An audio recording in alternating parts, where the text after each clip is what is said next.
Okay, so and I hope that's showing the right screen to all of you. So um oh wait, I'm at the end. I want to be at the beginning. Right. So I guess I'll jump to the next slide. So I'm Matt, and let's see. So I'm in the material science department. I do the admissions for the Masters of Engineering program, and I'm the lead for the Masters of Engineering program in the Material Science Department. And so the Masters of Engineering program spans the College of Engineering. Each department has their own Masters of Engineering program that handles the core technical curriculum. And then the Fung Institute handles the leadership component. And so I serve as the lead for the Masters of Engineering program and sign off on all the paperworks and make sure you're making all of the progress you should be making. And in this effort, we have Julia, who is the department uh, grad student person, right? So I know the academics and courses and research and capstone and all of that stuff. And Julia's very well versed and becoming better versed in the campus bureaucracy. So to help you navigate everything that is campus is Julia, and then help you navigate everything that is MSE and or the other departments is me. So if you have any questions, I guess I should open up chat, or yeah, you can raise your hand, or just unmute and fire away at any point. So we can, right? So Berkeley, Excuse me. yeah, By the way, fire we're away. seeing the speaker view and not the full Okay, there we screen. go. Haha. Yeah, there we go. Thank you. Just wanted to let you know. No worries. Yeah, no, I appreciate that. Okay, so Berkeley originally, well, actually, let me go back. It's actually a nice picture. So let me go back. Can I go back? Yeah, right. Yeah, so this is the original campus. And I believe the one on the left was the College of Mechanics, which is essentially mechanical engineering. And the one on the right was civil engineering. And then the bay is right there. The third college was mining, which really became MSE. It was mining and then mining and metallurgy, and then metallurgy and mineral engineering, and then eventually became the material science department. Um, the building is beautiful. The Hearst family have traditionally been very generous to the campus. And in fact, Phoebe Hearst was the first female regent of the UC system. And so, yeah, so originally the two colleges. We're located in the Hearst Mining Building.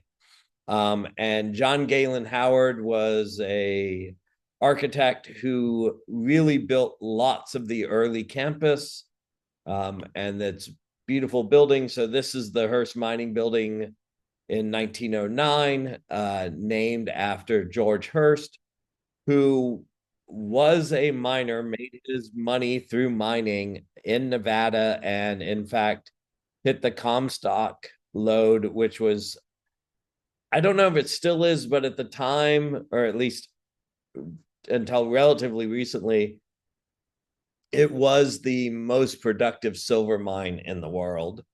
Um, so he made a fair bit of money from that. And then over time, right, Hearst Mining has been restored. And in fact, it was recently restored, well, okay, about 20 years ago now, at a cost of $92 million. And so now the building floats on, I think it's 126 base isolation units. So if an earthquake happens, this building should be ridiculously safe. So the lobby, lots of people hold events in the lobby because it is beautiful. So let me see if I can do this. So let's see. The MSE office is right here. So Julia's office is at that end of the lobby. And right here to the left is actually the student bay. And you'll see pictures of this on the next slide. When you come to campus, you're a full member of the department. So one of the things we do is we get your ID card turned on. So you have access to the building after hours and you have access to the student bay. And I'll show you that. The lobby was modeled after the reading room and then the Paris National Library. So this is the student bay, right? And so right here at the front where you see the doors, right, where I'm putting the big red X, that's where the lobby is. So you come into the student bay area. Oh, okay. Apparently I cannot click. There we go. There we go. So grad students and postdocs and research groups all have, some cubicle space. But then back here in the back of the room, which is closest to our classroom, and there's more tables and whiteboards and stuff now, but there's tables, there's whiteboards, chalkboards. And so when you need to study or sit down between classes or group meetings for your capstone projects, right, you have a space that you can use. And in fact, my capstone group meets in there actually every Wednesday. So today. And so, so this is a handy space to have access to.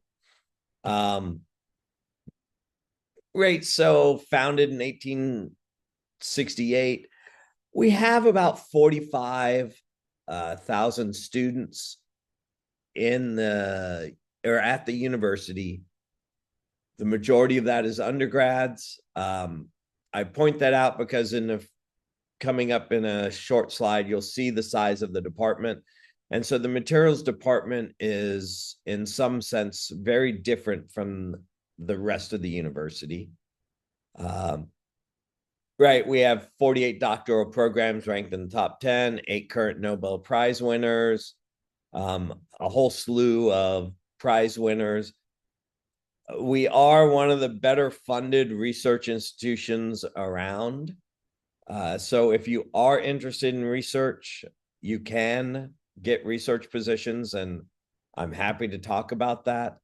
Again, right, the material science department, along with all the other departments, is highly ranked.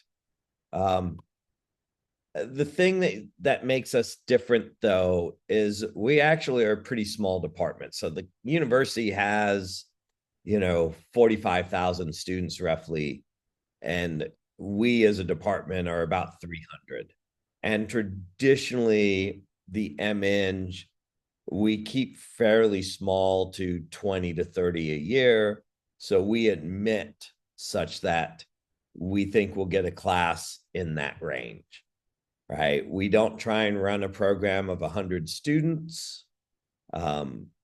Then we don't get the opportunity to know you. We don't get the opportunity to help you personally, right? Okay, so we have 18 core faculty. I think for the university, I think we are the number 3 best funded per faculty at the university. It's a little over $1 million per faculty member now. I think chemistry and nuclear engineering might be ahead of us. But the point is, we're a small department. And so you get all the amenities of being on a big campus while being in a small department.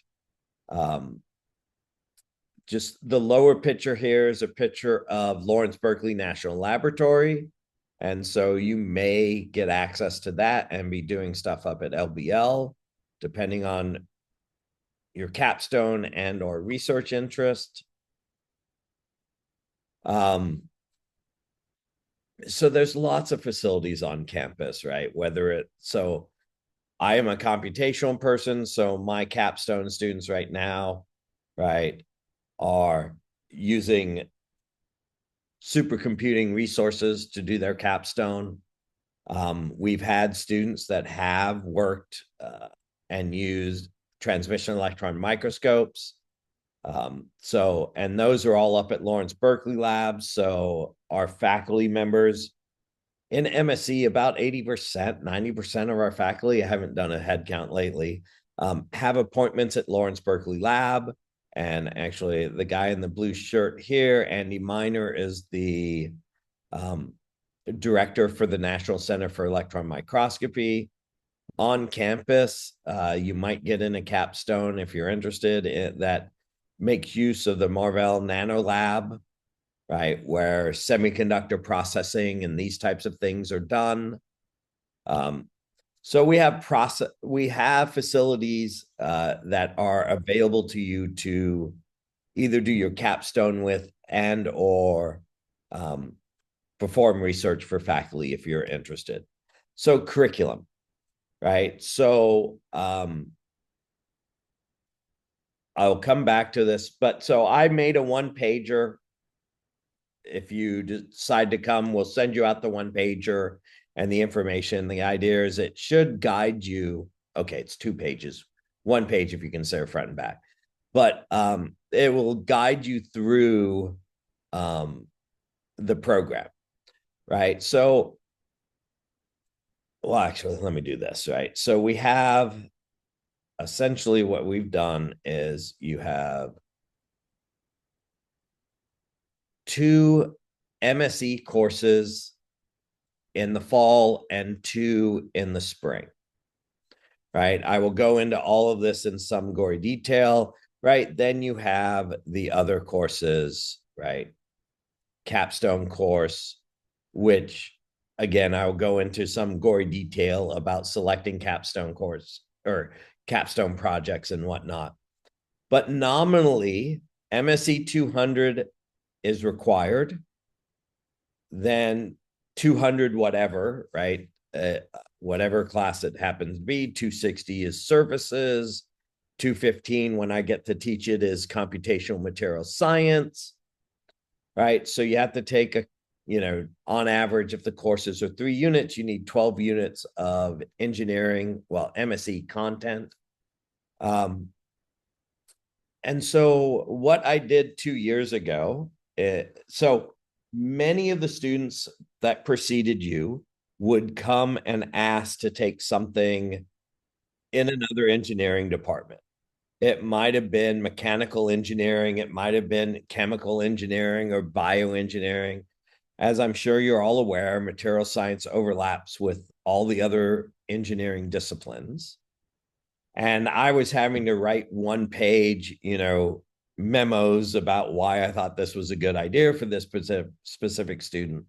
So I finally made the argument at one of the faculty meetings, and the faculty members voted on it, that you're allowed to take 1 engineering class from any engineering department. So civil, right? Chemical, mechanical, electrical, right? Bio, nuclear, right? Depending on what your interests are, right? And that does not need any approval, right? And so the idea is to give you as much flexibility as we can to design the program such that it meets your desired outcomes. Okay, right. So a good place to look for what classes are going to be taught, right? Classes.berkeley.edu. I just got sent the email to check on the classes I'll teach or that are going to be taught in the fall. So this is generally pretty up to date. It's a good place to look. When I was looking at this, and this was a little bit ago, right? These were the classes that were listed as going to be offered in the fall, right? So 200A, our new professor, Ji Yoon, she will be teaching it. Then we have thermodynamics and phase transformation, biological performances, mechanics of solids, semiconductor, right? Thin film, surface properties, and then modeling and simulation for advanced manufacturing. I generally do not recommend people taking 201A. It is brutally hard. It's incredibly important if you're going to go on and get a PhD, but if your end goal is to go to industry, I don't think it's probably a particularly good use of your educational time.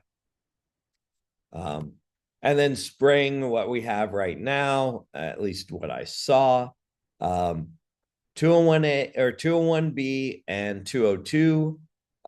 Again, these are both very theoretical classes, not very applied.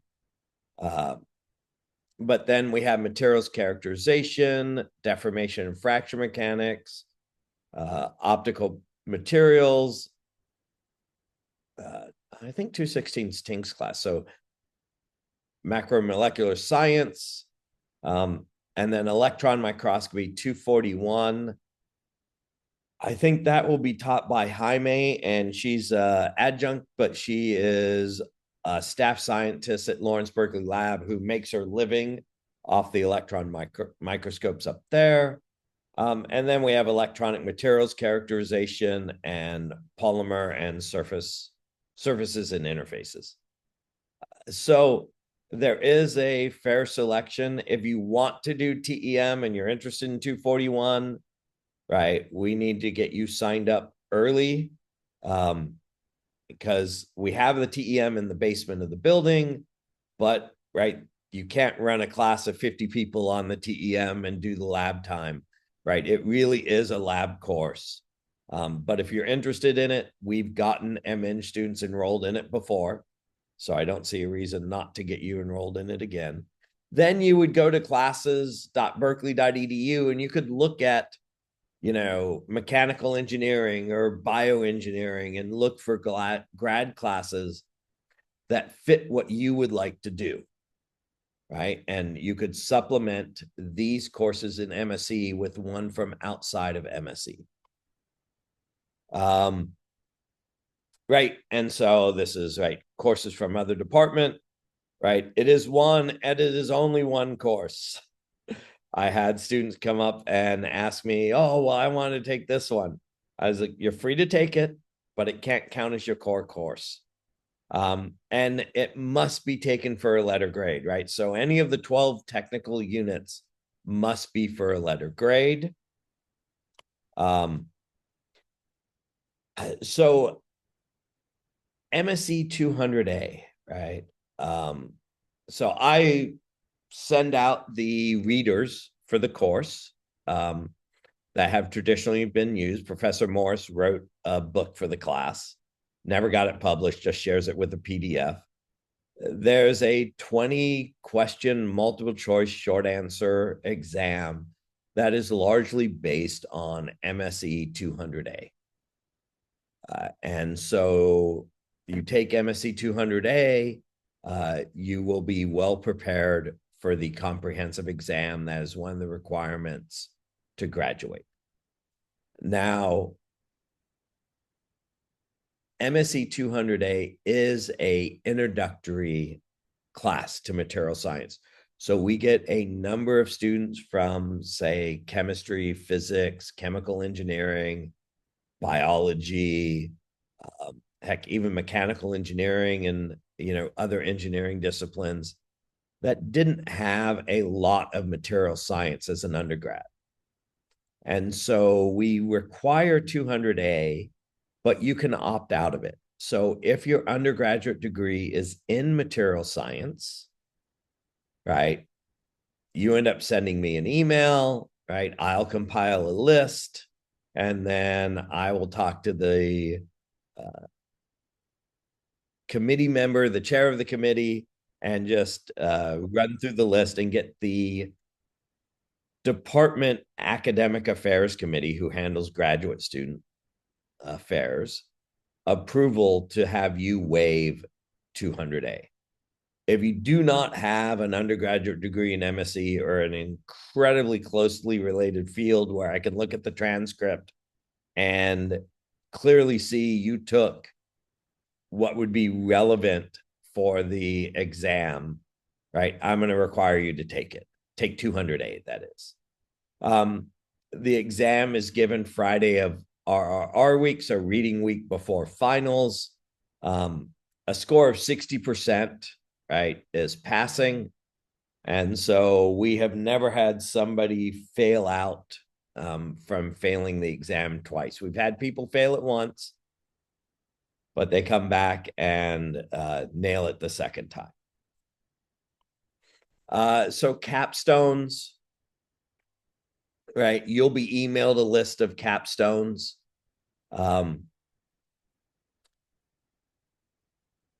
We would like you to take a capstone in MSE, but again, this is where I know that MSE overlaps with all the other departments. And so you'll be asked to rank capstones, right? And if you have questions, send me an email, but you can opt out of taking an MSE capstone, right? And so my concern and what I will look at is, does the capstone have sufficient materials content? So for example, if you're doing a capstone, and Professor Zodi in mechanical engineering traditionally offers a lot of them, and you're doing a capstone and with him, like that one I know will have enough materials content to justify a master's degree in material science. So that's the only thing I'm looking at for a capstone. And it's pretty rare that I say no. I think in all the time I've been doing this, and I got hired at Berkeley in 2013 from University of Illinois Urbana-Champaign. I had run the master's program there. And then I came to Berkeley and walked in, and they basically said, hey, you're going to run our master's program too. So I've been running it since then. I think I've had 2 people that I said no, they couldn't do a capstone. And these were all things like, it was industrial engineering and operations research, and they were going to be doing coding for, I forget what it was. It was a financial, kind of a fintech type project. And I was like, I would love to say yes to this, but there's no materials content. And ultimately, you're getting a material science degree. And so I can't justify you doing that project and giving you a material science master's. So really, as long as there's some material content in the capstones that you are interested in, I am more than likely going to say yes, right? So you will get a list of, I don't know, close to 200 capstones. Lots of them are going to have materials content, right? And so I am happy to have you take a capstone outside MSE. Just when you're reading the descriptions, keep in mind, is there going to be any materials content in that capstone? Again, trying to allow you to tailor your learning experience to your outcomes.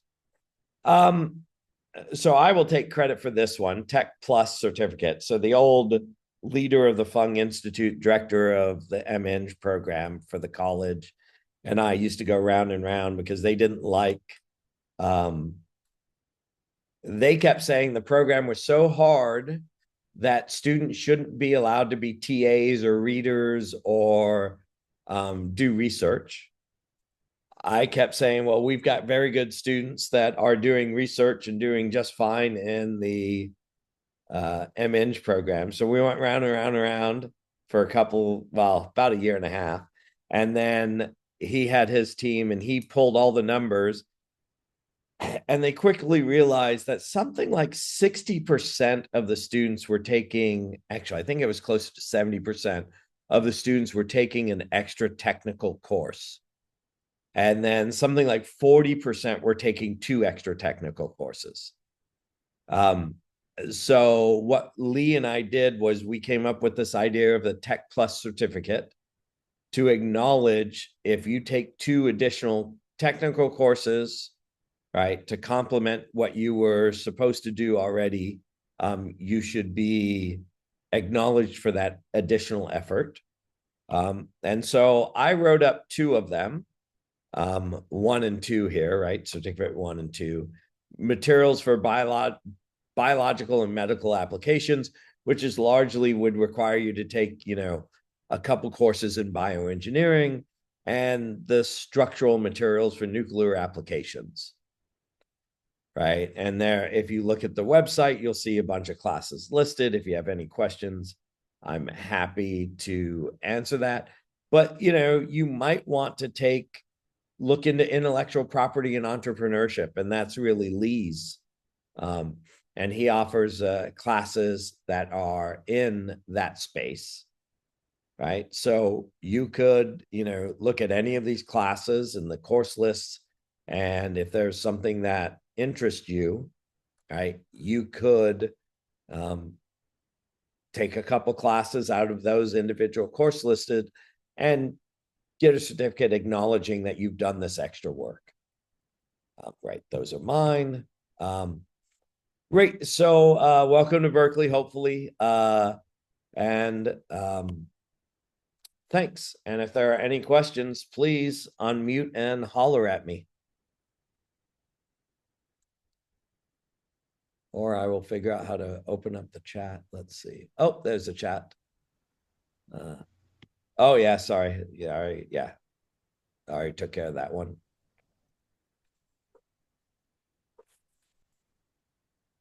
Hi, my name is Alex. I have a question. Yeah, how's it going? Good, good. My degree is in chemistry, and I don't have a lot of math background. What would you say is the minimum math background for the program? Um,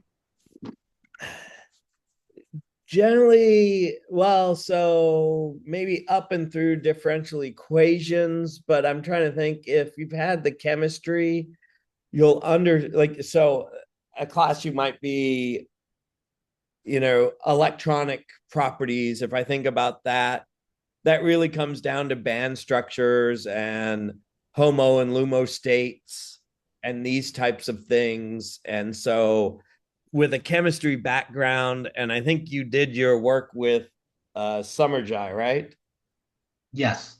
Yeah. I think you would be fine in the program. We tend to be a little more mathematical than other material science departments, I would say.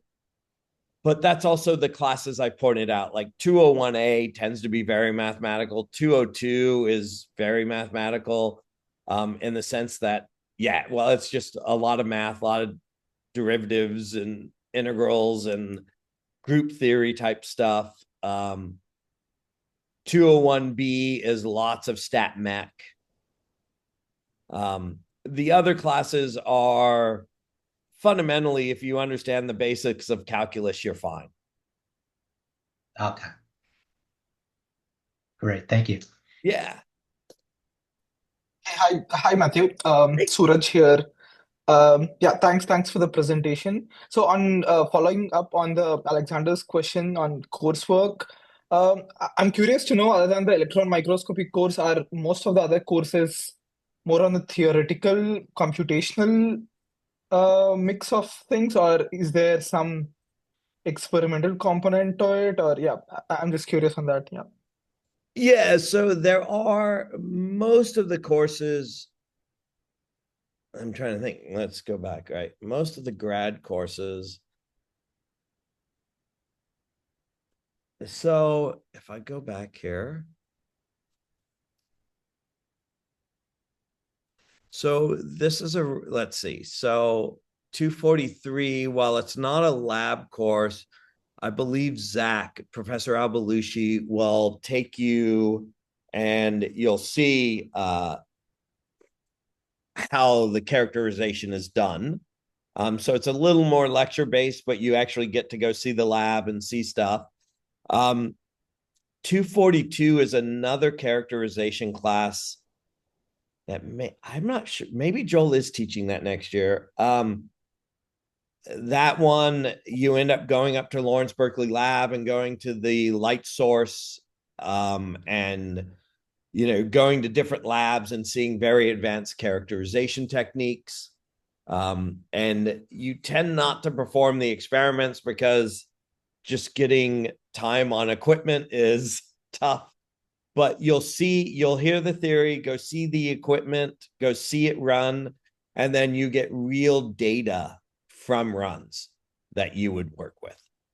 241 is we have the microscope in the first floor. I call it basement, but on the first floor. And that one you get in, and that is about doing the stuff yourself. Okay, yeah, I think these thanks. others are largely, these others are classroom lecture. Let's see what has biological performances. I think Kevin generally takes people to his lab and they get to do something. Okay. But yeah, the vast majority of them are lecture based. Okay, yeah, thanks. And also on the capstone project, I'm curious to know if the projects are mostly, are they mostly from the industry or academic It's for a the mix. MSc? It's a Okay, mix.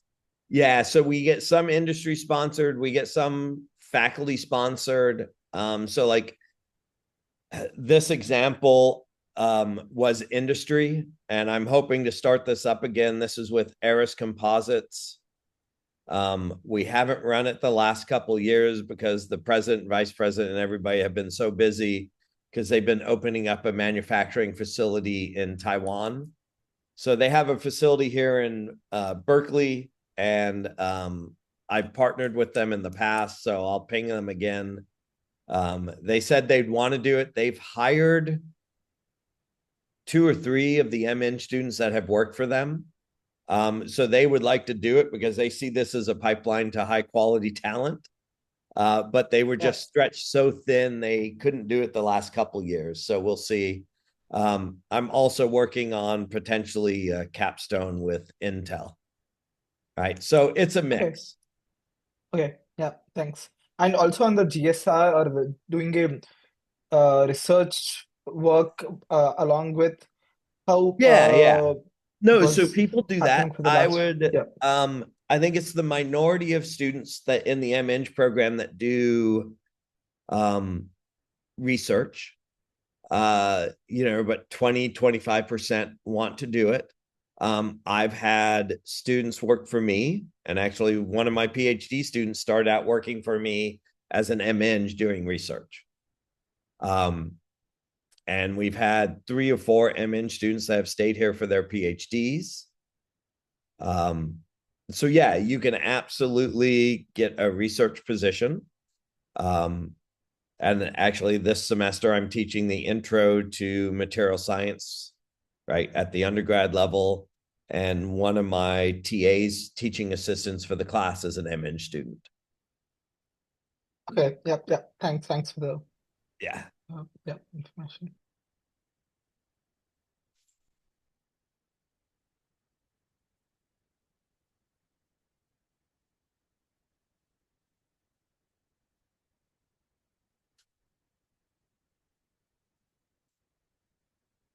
All right. Anything else?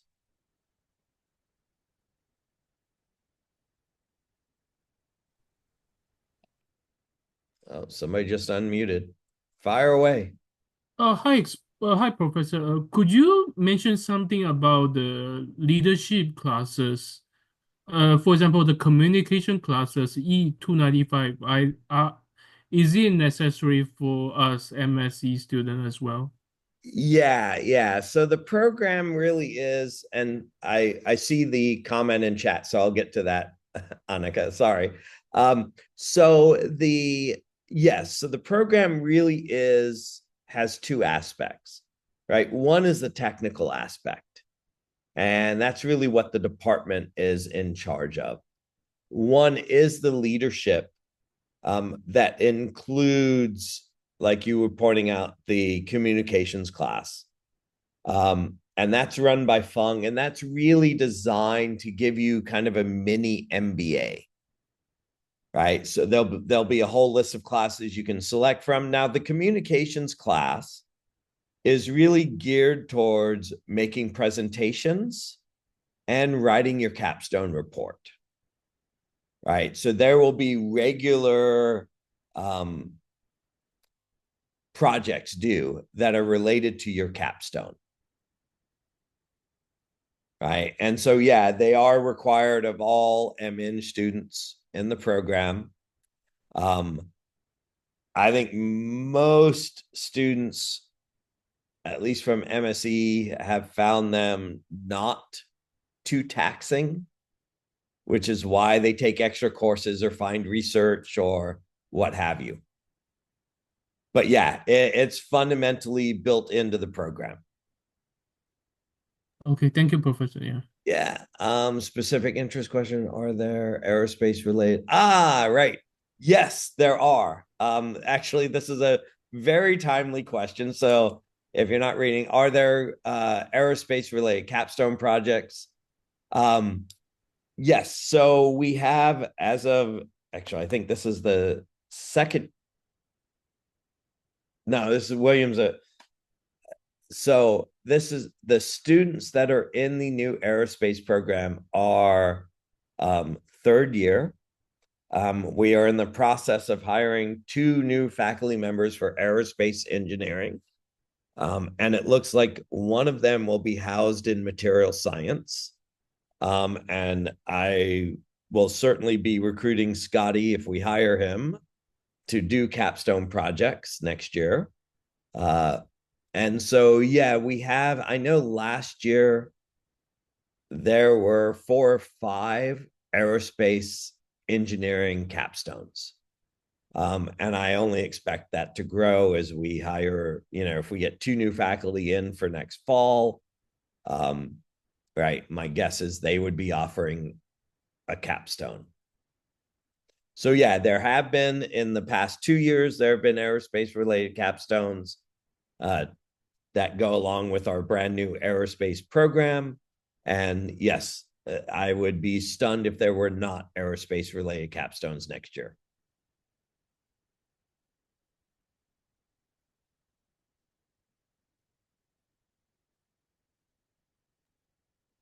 Another quick, Yeah, fire sort of away. curious question, Matthew. Yeah. So in regards to the job opportunities, I'm curious to know what kind of roles people have been going in the last couple of years from Yeah, MSc. so I don't know all where Yeah, everybody all goes. We get a very small percentage of the students that work, and so they're a part-time master student, so they just continue on with their work. But I can tell you from my experience, because every year I get 1 or 2 requests for a letter of support for immigration. And so these are Lam Research, Applied Materials, Apple, and whatnot. And so because we are close to Silicon Valley, we get a fair bit of our students that end up going and working in Silicon Valley.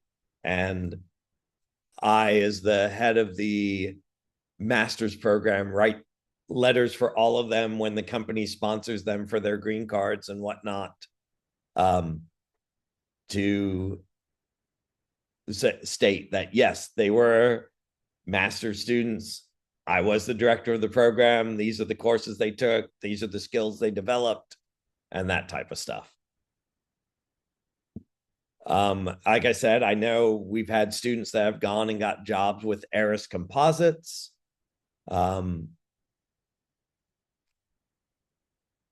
I actually know one that works at a national lab. But yeah, they go all over we have some that their capstone turned into a startup. And so they're in Emeryville, just down the road, doing their startup.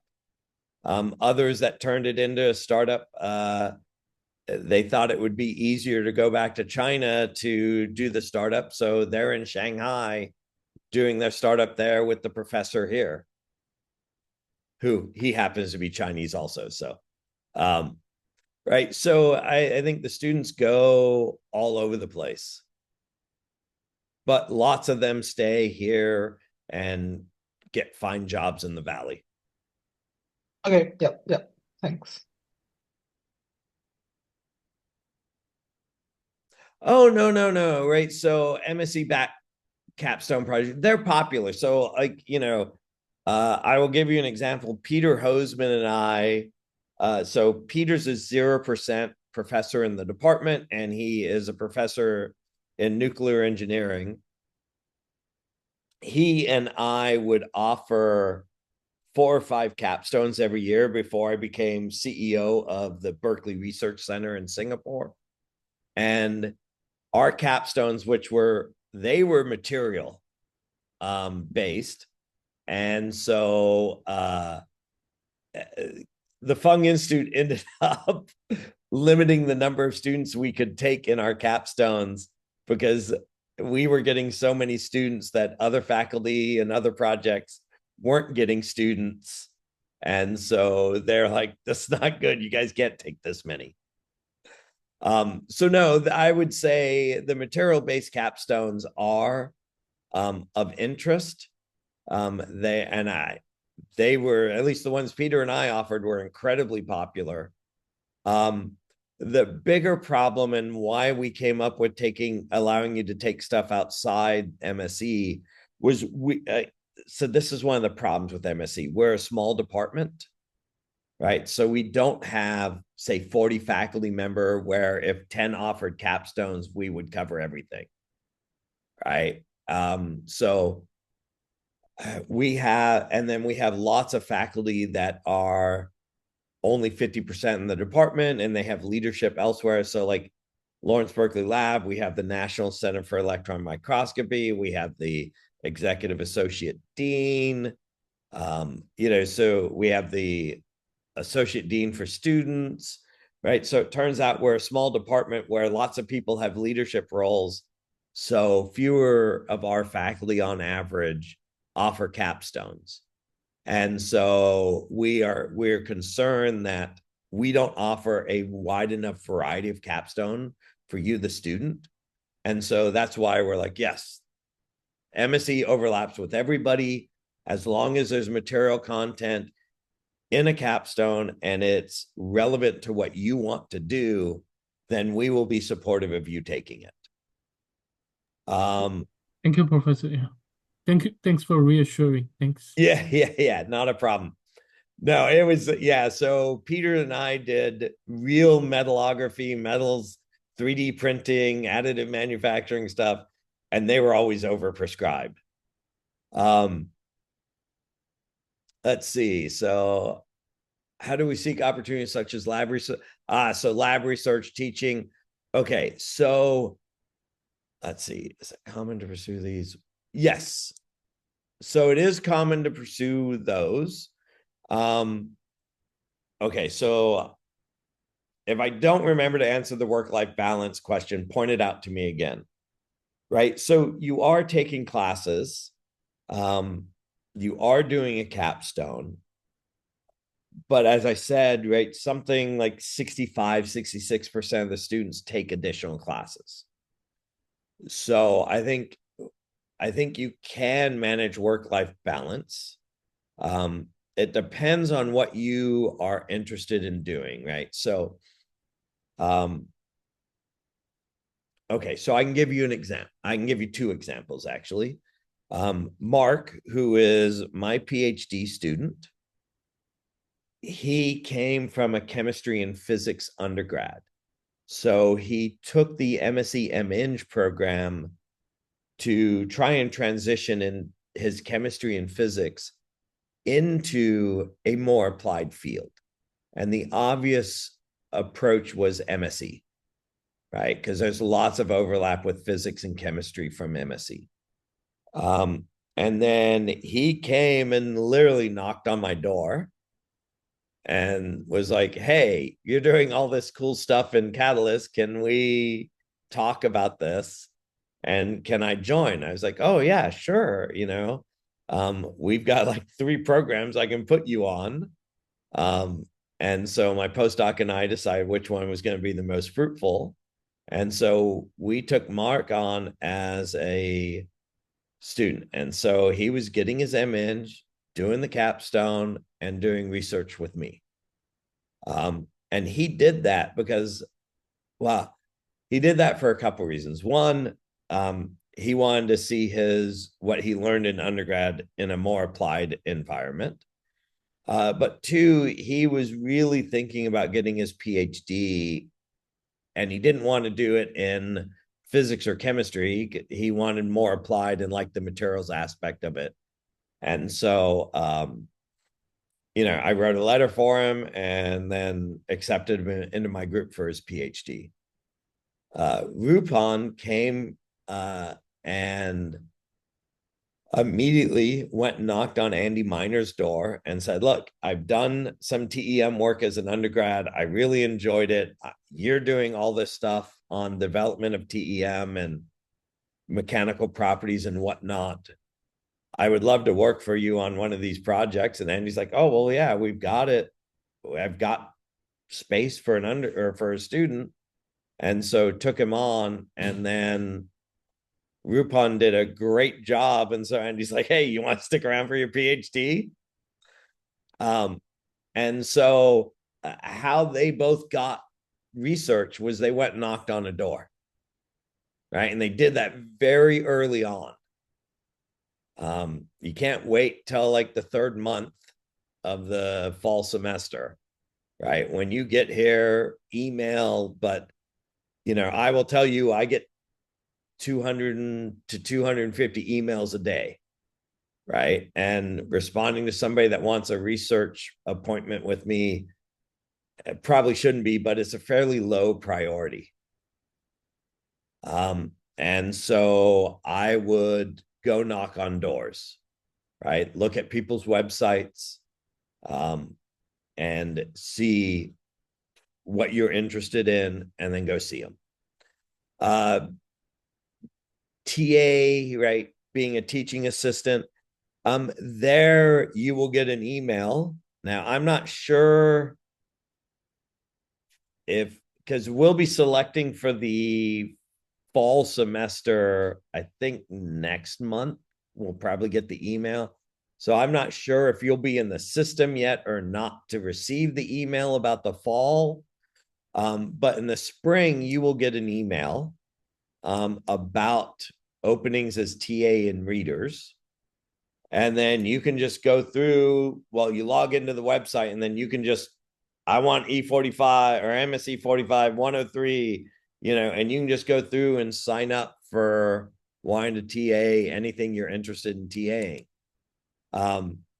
Now, the downside or the difficulty with you getting a TA position, it happens, but the difficulty is that our PhD students have to TA, and we don't always have enough positions for the PhD students. So it is hit and miss, but you can also sign up to be a reader, I think. So yeah, you can sign up for those. And I will tell you, I've got a student this semester who is a Master's of Engineering student in MSE, and he's one of my 3 TAs for my undergrad intro to materials course. So it does happen.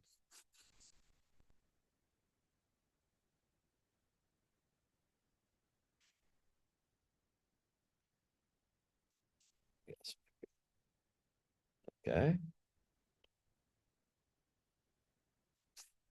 I guess I'll go with that. Any other questions?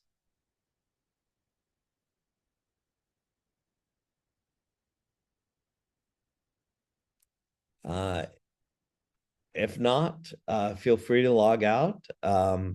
If you find yourself with any questions, please feel free to send me an email. All right. And I will do my best to respond. I'm actually pretty good about responding to stuff like this.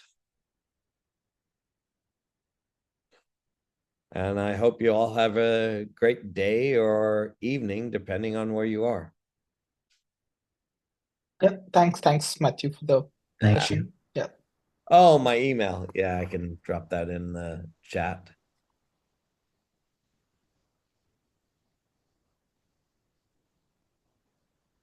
Yeah, there you go.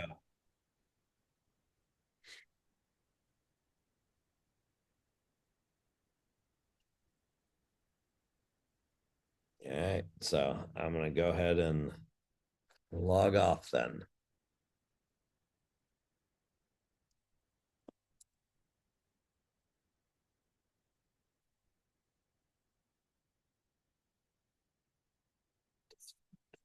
Go.